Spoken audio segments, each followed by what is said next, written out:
Hi, this is János, this is Real World Audio. I'm checking if the microphone is recording. It is. And this is János, Real World Audio. And today I'm going to talk about live loudspeaker cabinets and the issue that Hugo is mentioning here, which is a really important one, is that how good an idea is it to have the front of the loudspeaker live?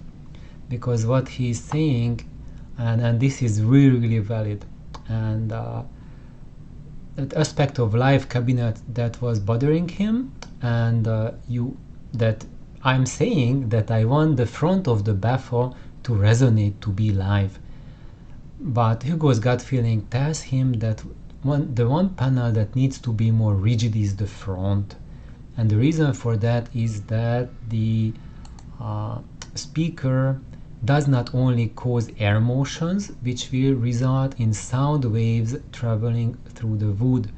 The actual movement of the wood in the front baffle is also cause the acceleration of the cone, which will cause a force in the opposite direction.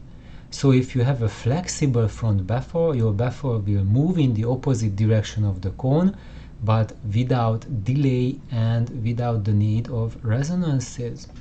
So what Hugo is saying, that when you have your dry speaker cone moving back and forth, when the cone moves forward, it pushes the loudspeaker basket backwards. And because it's attached to the front, and the front is live, it means that the motion moving back will tug the front panel backwards. And that's not good because it's going in opposite phase compared to the driver's motion. So basically the front is working against the loudspeaker cone, and this is not a good idea. And we all know that this phenomenon doesn't do any good. And actually, us who are working with live cabinets, we have noticed this issue, and there's a solution for that. And I'm going to show the solution to this. And I'm going to use the Ocellia Calliope loudspeaker, which are live, which are wonderful examples of a really live loudspeaker, which has like really thin cabinet, and the whole cabinet is basically breathing and playing music. So what do they do to prevent the cone movements from being a problem? Because if the cone is not allowed to move, then those resonances that are caused by the inside of the cabinet, so the pressure building up caused by the back wave, and which frequencies will be used and amplified to exit through the port. So we are talking about the base frequencies here, which will be dominated by the cabinet output. And what exits from the cone of the loudspeaker, they will be the frequencies which are like mid-range and higher. So we are talking about these frequencies loading in a very different way. So these the high frequencies are transmitted by the cone, and the lower frequencies, they are not transmitted efficiently by the cone because it cannot couple to the air. So that's why we have the cabinet here, right here, the cabinet that amplifies the back pressure of the cone, but it's only effective at the low frequencies. And when we have a cabinet that is a rigid dead cabinet, then all of this energy is exiting through the port, and the port pressure loads this energy into the room. So it will arrive into your room as a pressure wave through that narrow sphincter, which we call the port. And of course, everyone knows that the greater the diameter the port, the less artificial this the room loading becomes, the more natural it is.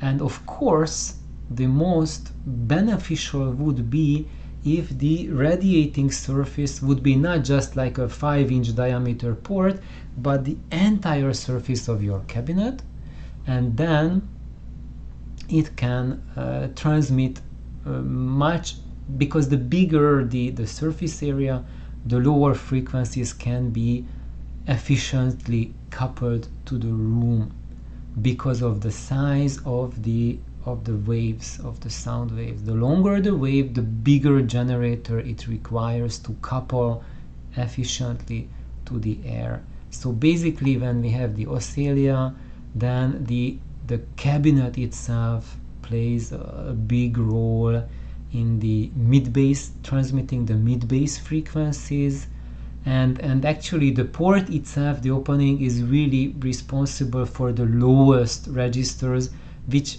require even greater wavelength than the surface of the cabinet.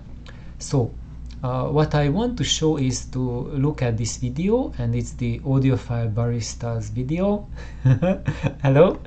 And he looks at the inside of his Ocellia, and Hugo, this is how they solve that issue. So basically the cone is braced. So it's braced to the backside. So when I mean the basket is braced. So when the cone moves and the basket wants to go back, it cannot go back because it's coupled to the back of the cabinet. So the cone is held in place, and the only thing that can move is the front panel. And also, as you would say, okay, but it then transmits the energy to the rear panel, and yes, that's another thing. So actually most of the energy is braced because there's like it is wedged in between the driver and the back panel, so there's not even glue inside. It's just put into position and it's held there by tension, so it's like pushing out both the front panel and the rear panel. And that extra tension is basically quite a lot stronger than the force that the membrane is moving back and forth. So it's kind of like you have Arnold and he's holding a fly, and the fly is going back and forth, but Arnold is holding the fly, and yeah, the fly is tugging Arnold a little bit back and forth, but he's quite a lot stronger than the fly, so it won't affect it very much. Still, some of the energy is going to be transmitted to the rear panel, but that is it's eventually, when you play around with the exact position of this dowel, it's going to kind of like fine-tune your cabinet. It's just like playing around with the soul of the violin. So this is really like violin technology. This is not what was invented by loudspeaker makers. So it's violin tech applied to loudspeakers, and it's also like coupling the resonance modes of the front panel to the resonance modes of the back panel, and you just have to find out that spot which is the most optimal, how to couple the two together so it can transmit the energies most efficiently as a single unit, and not the front panel and the rear panel acting differently. So it has two roles, this dowel. One of them is to fix the basket in one position so that it's unaffected by the cone movement, and the other is to just couple the front and the back to each other through that pressure that's exerted by this rod in the center, so that whenever there are pressure fluctuations, this distance here is a constant. So the rod plus the basket, it's fixed distance. This distance never changes.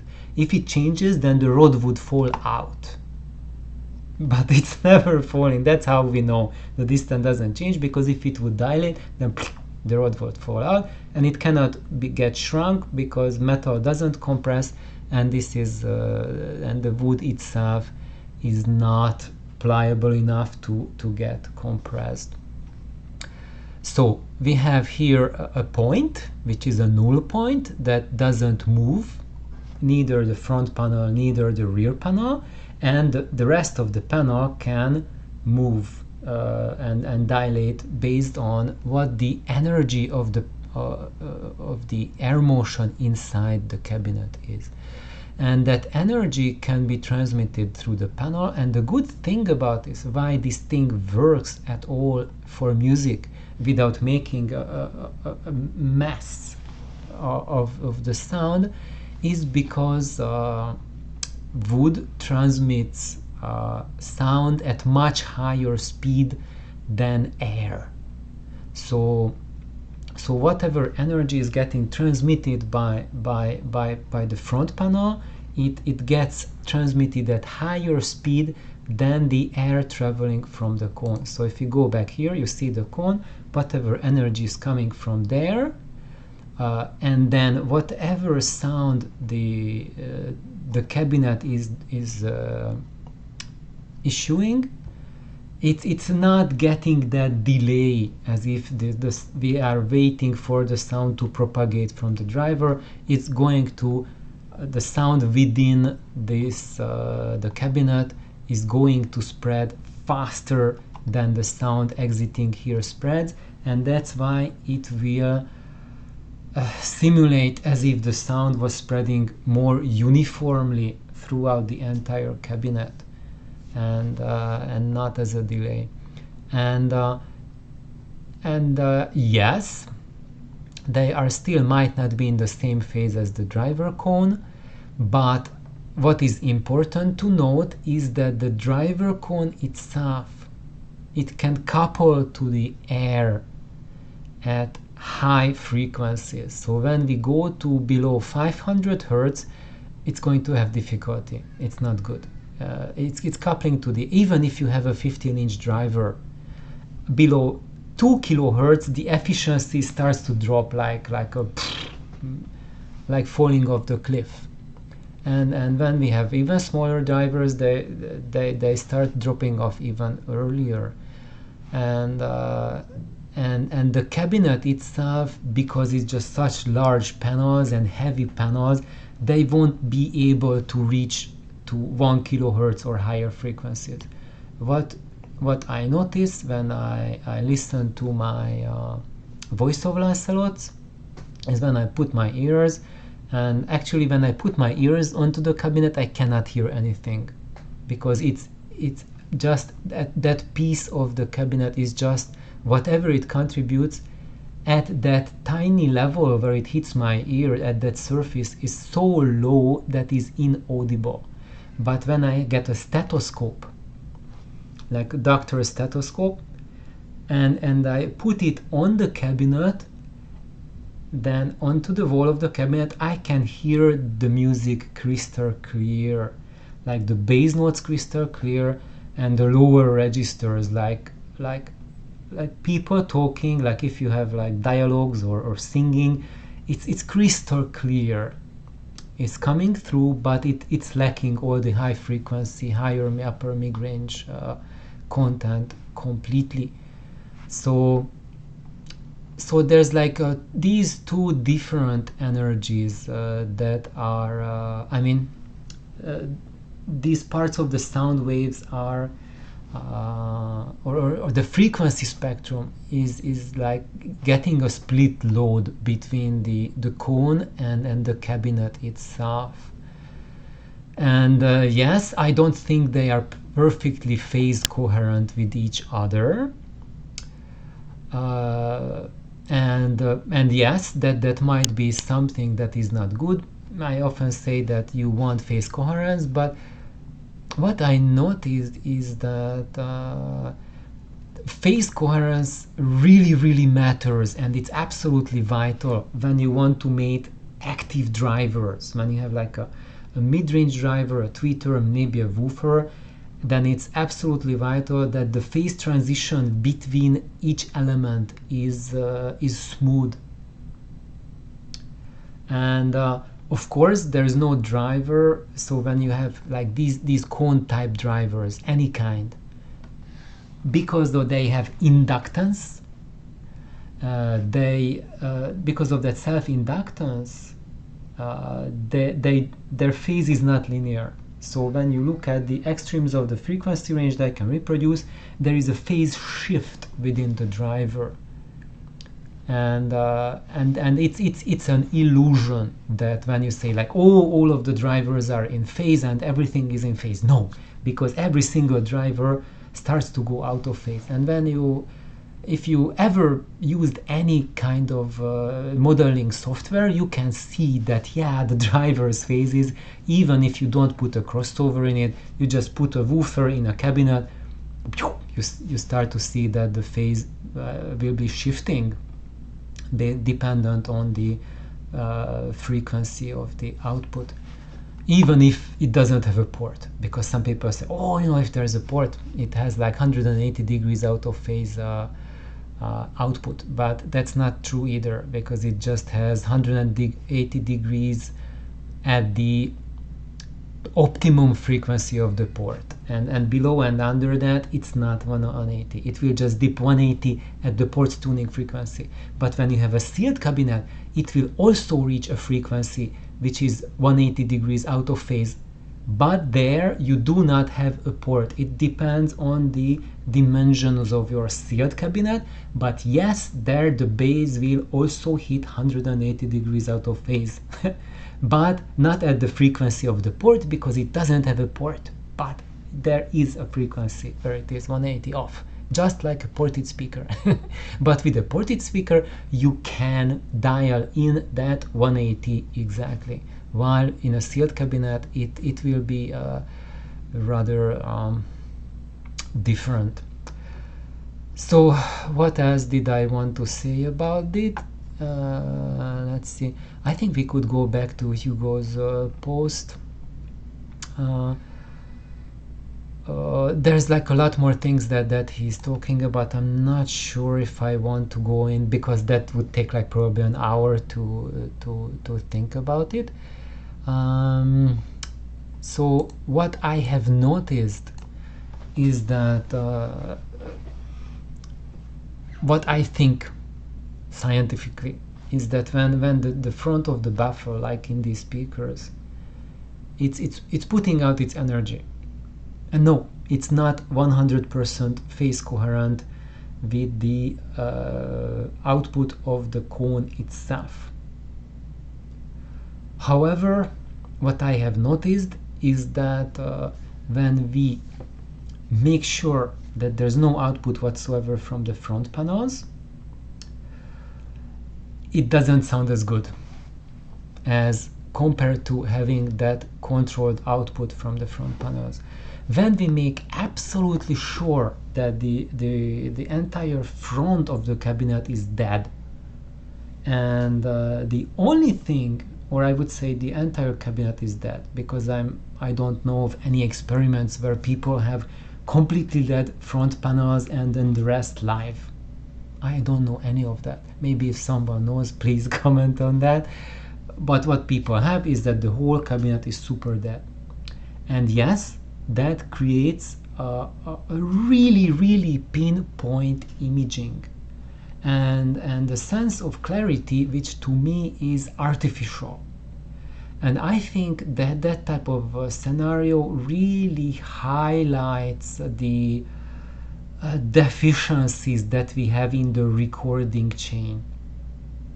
I have theories about it, but I think for now it's just what I want to share is my experience, that when we absolutely make sure that we hear nothing of the speakers, just the cone and no active output from the cabinet, so we have these tiny pinpoint radiating surfaces, or if it's a multi-way, then we have the tiny, bigger, and the huge, well, relatively huge, but compared to the size of the cabinet, still tiny. So even when you have a 15-inch woofer, compared to the surface of even these baby speakers, it's still tiny. As a radiating surface, it will act as a pinpoint source, which is wholly unnatural.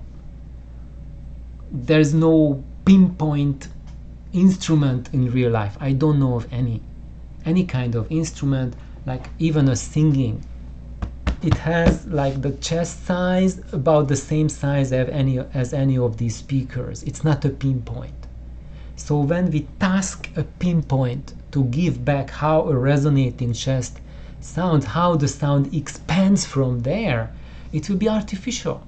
When we look how a singing sounds, like when a person is singing, the higher frequencies are coming from the mouth, and the resonance and the deep frequencies, they come from the chest. And that's what these speakers, that's what the live speaker technology does. Higher frequencies are coming from the mouth of the speaker, and the lower frequencies from the chest. Same thing with the violin.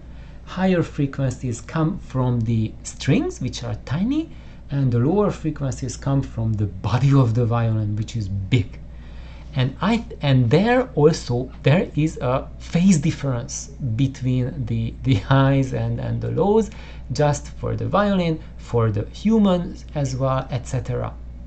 And that's why I think when we are reproducing these types of instruments that produce sounds like that, then these technology will produce more lifelike results than that technology. When you want to reproduce an instrument that is more like a pinpoint instrument, I think maybe like a trumpet could be called as a pinpoint instrument, because there's no like a separate string and a wooden body like for many of the instruments, but it's just one metallic part. And even though it's big, but metal conducts sound extremely fast, so it can almost be treated as a pinpoint instrument. And a lot of trumpet players might prefer a point source. However, even for them,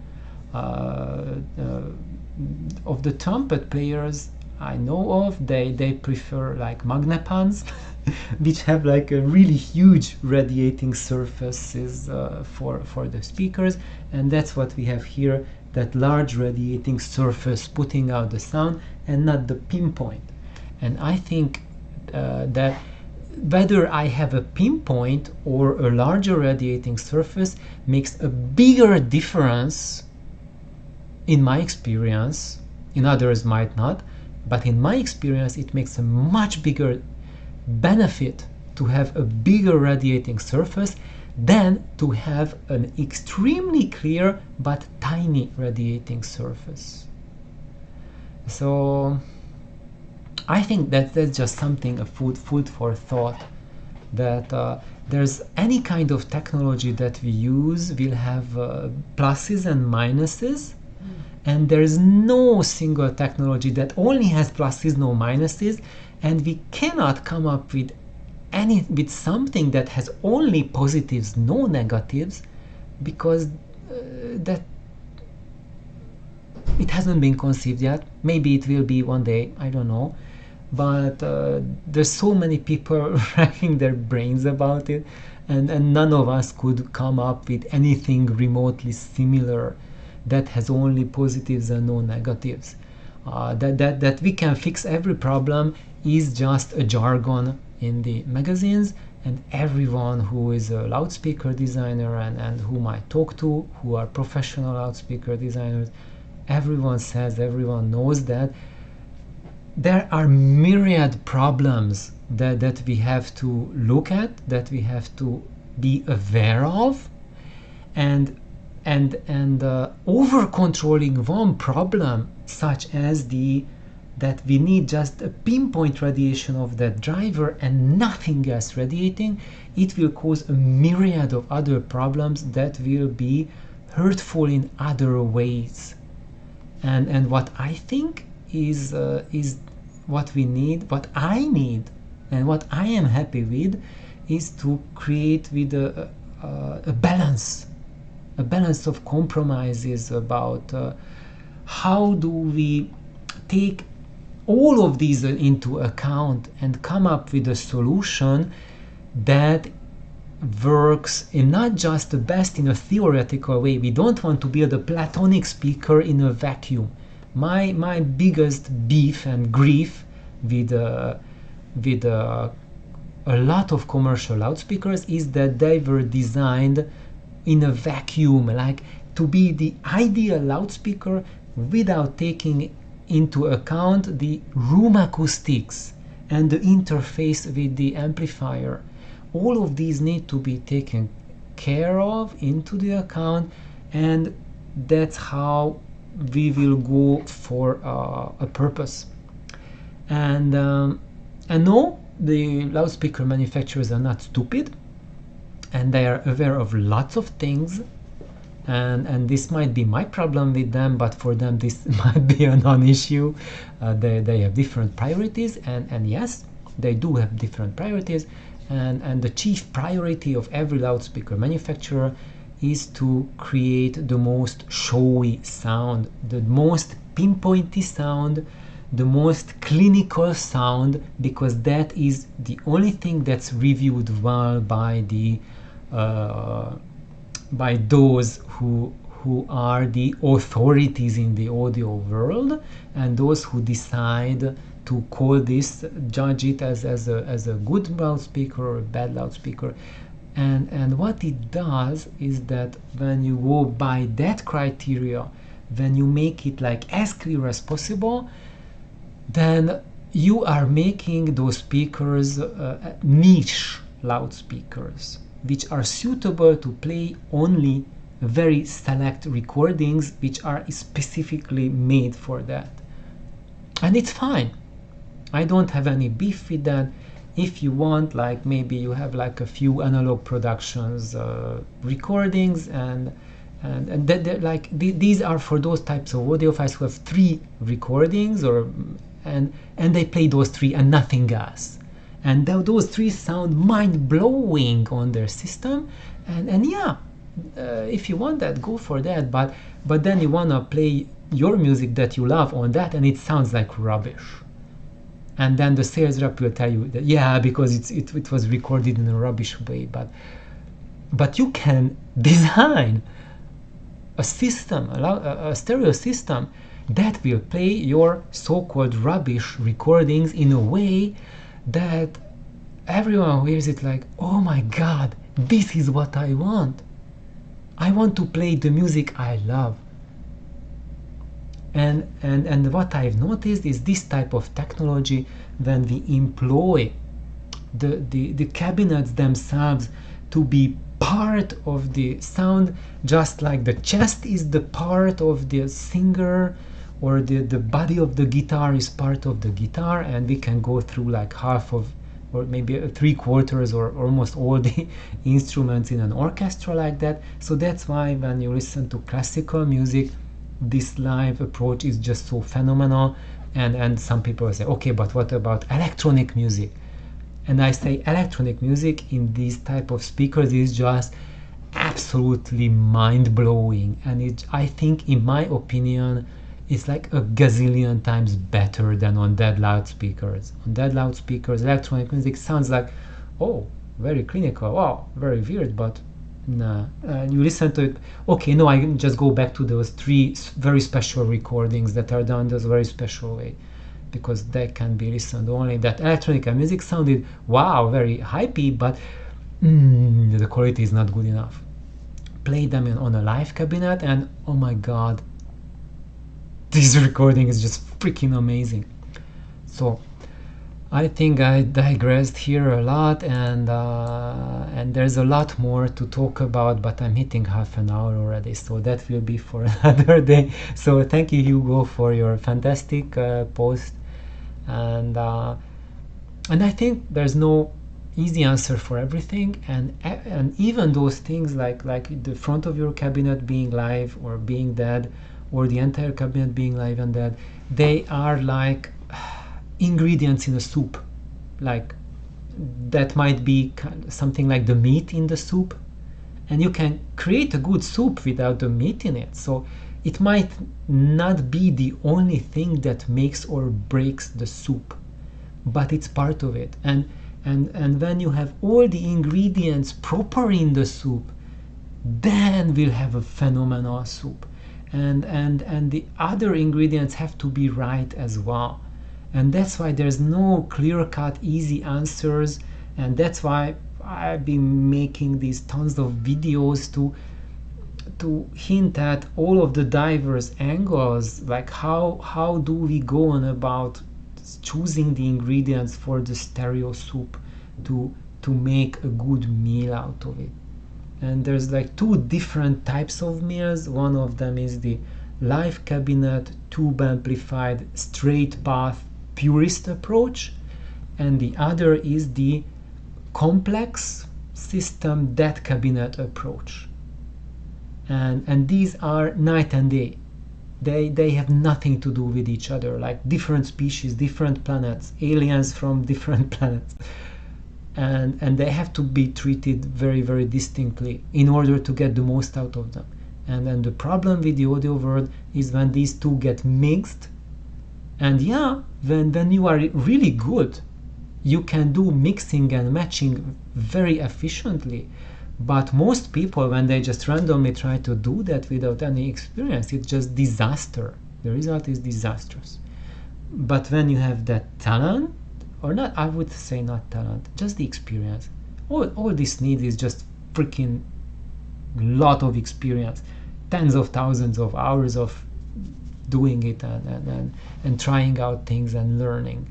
That's what I did myself. And that's when you start to find patterns and what works with what. And I think this live cabinet thing is something really complex, and this part I won't get into that, but I'm just hinting at it, is that this bit is the solution for that. It comes from aviation, like aviation engineering, like wind tunnel experiments, and it's okay. I will get into it. We are already 30 minutes plus, so thank you, Hugo, thank you, Tim, and we will continue. Bye bye.